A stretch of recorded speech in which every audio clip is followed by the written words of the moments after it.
लेकिन मुझे मालूम था कि अगर हमें भावी पीढ़ी को बचाना है तो हमने कुछ कठोर कदम उठाने पड़ेंगे। हमें अपना खाने का तो अधिकार है, लेकिन हमें अपनी आने वाली पीढ़ी का भी हजम कर जाना, ये अधिकार ईश्वर ने हमको नहीं दिया है। आने वाली पीढ़ी के लिए छोड़ करके जाना ये हमारा कर्तव्य बनता है। ईश्वर दत्त दायित्व है, वो हमें पूरा करना चाहिए।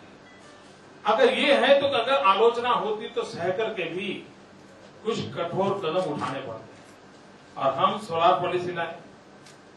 लेकिन मेरा दुर्भाग्य रहा कि हमारे बाद भारत सरकार सोलार पॉलिसी लाई। हमारी जो सोलार पॉलिसी थी उसका फुल स्टॉप कॉमा समेत वही ले आए, लेकिन हमने 13 रुपया कहा था, उन्होंने 19 रुपया कर दिया।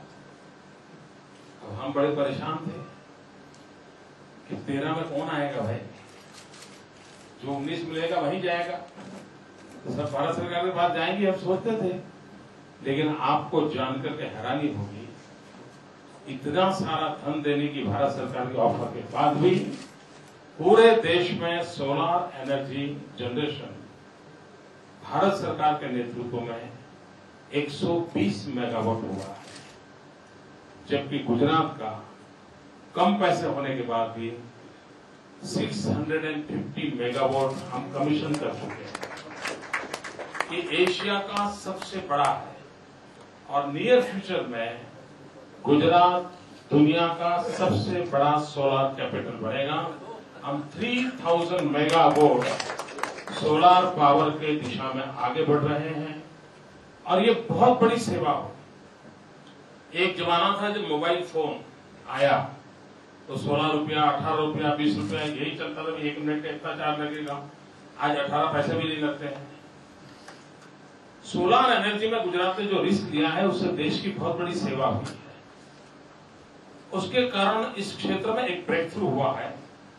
इक्विपमेंट में कंपटीशन आया है, इक्विपमेंट मैन्युफैक्चरिंग में काफी दाम नीचे गए हैं, टेक्नोलॉजी में रिसर्च हुआ है। इन सबका नतीजा ये है कि शायद 2013 आते आते जो 13 रुपये हमने शुरू किया था और जो भारत सरकार ने जो 19 शुरू किया था, शायद हम 8 और 9 रुपयों के बीच ले आएंगे। ये बहुत बड़ा कंट्रीब्यूशन होगा और मैं विजुअलाइज करता हूं जिस प्रकार से हम आगे बढ़ रहे हैं, 2014 एंड या 2015 तक वो शायद अगर गैस और कोयले से बिजली 5 रुपए में मिलती होगी तो सोलार से 6 रुपए में मिलती होगी। ये बहुत बड़ा रिवॉल्यूशन होने वाला है। मैंने प्रधानमंत्री को चिट्ठी लिखी थी जब G7 समिट हो रहा था, दुनिया एनर्जी क्राइसिस की चर्चा करने जा रही थी, विश्व के सभी प्रमुख राष्ट्र इकट्ठे आए थे। तो प्रधानमंत्री जा रहे थे, तो जाने से पहले मैंने सोचा कि उनको एक बार सुझाव दूं और मैंने चिट्ठी लिखी।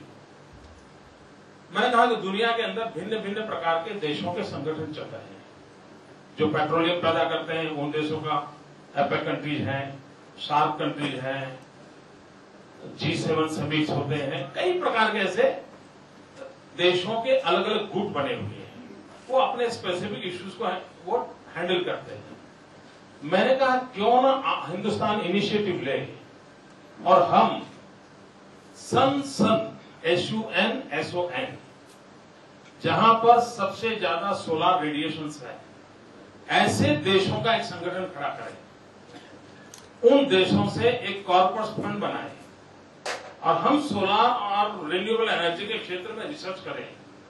और दुनिया के अंदर इस हमारी ताकत है, जिनके पास पेट्रोलियम है वो पेट्रोलियम की ताकत पर कूद रहे हैं, तो हम क्यों नहीं कूद सकते। मैंने उनको बड़ा आग्रह किया था।